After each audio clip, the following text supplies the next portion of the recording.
তাদের যে এই যে ধর্মীয় ভণ্ডামি এবং যে দ্বিচারিতা রাজনীতি এগুলো নিয়ে খুব বোল্ডলি কথা বলে।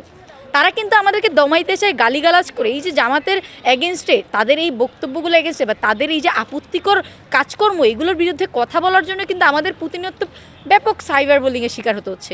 এবং আমি নিজেকে হচ্ছে যে কি একটা নর্মাল মেয়ের থেকে কিছুটা সাহসী মেয়েই বলবো বা কিছুটা সহ্যশীল মেয়েই বলবো, কারণ এই গালিগুলো খাওয়ার পর আমি টিকে আছি, আমি কথা বলতেছি।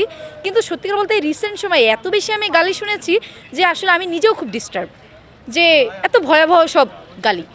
তো এইখান থেকে আসলে যদি জামাত ইসলামী এবং তাদের যে সাঙ্গপাঙ্গ তাদের যে কমিউনিটি আছে তারা যদি উঠতে না পারে, তাহলে আসলে আমি বলবো যে বাংলাদেশে রাজনীতি আসলে আপনাদের জন্য না।